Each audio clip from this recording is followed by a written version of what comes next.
Bonjour à tous et bienvenue dans ce nouvel épisode. À chaque fois qu'on parle de l'Afrique et de la Chine, les Occidentaux semblent refléter leur propre miroir colonial. Que le dragon a esclavagisé l'Afrique avec des dettes exorbitantes et qu'elle en profite pour s'accaparer des ressources naturelles à moindre prix. La Chine a toujours nié ces bêtises en estimant que sa dette a toujours suivi les lois internationales sur la finance. Et une nouvelle étude confirme ce que nous disent les Chinois. Et le papier ne peut pas être biaisé car il a été fait par deux universités occidentales, celles d'Oxford et de Columbia.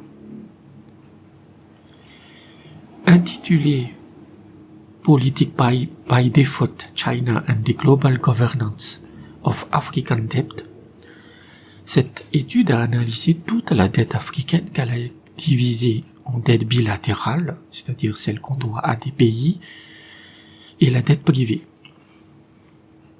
Au total, la dette africaine est de 954 milliards de dollars et celle de la Chine s'est élevée à 78 milliards de dollars, soit seulement 8%.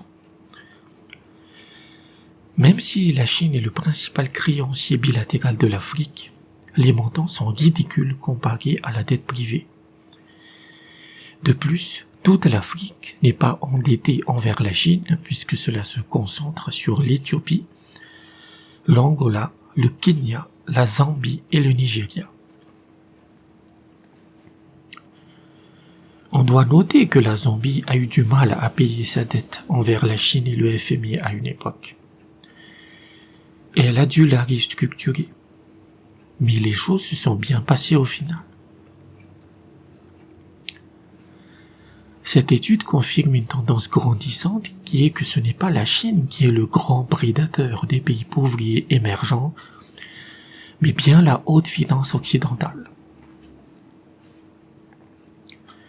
Car on peut aussi parler de la faillite du Sri Lanka qu'on a attribuée à tort à la Chine, alors que la dette de cette dernière ne représente que 18% de toute la dette totale du Sri Lanka.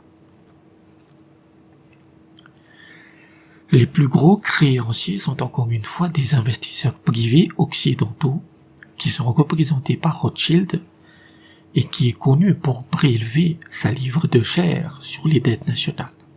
Ici, on parle du Sri Lanka. Il est évident que tout n'est pas rose entre la Chine et l'Afrique. Mais il faut arrêter d'accabler la Chine pour la mauvaise santé financière de l'Afrique, alors que c'est le pays qui a développé le plus le continent noir via les infrastructures dans différents secteurs. C'est certain que la Chine n'est pas un bon samaritain. Et elle s'attend à un retour sur investissement, mais aussi à un libre-échange avec l'Afrique.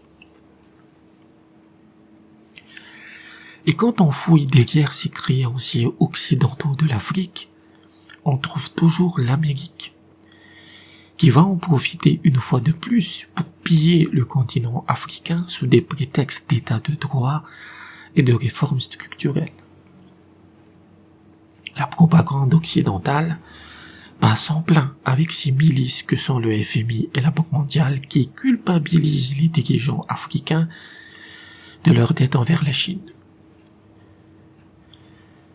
La conséquence est que ces dirigeants africains sont de plus en plus frileux pour s'engager auprès de la Chine et le FMI et la Banque mondiale en profitent pour s'engouffrer dans la brèche afin de s'accaparer les ressources naturelles au profit des multinationales occidentales.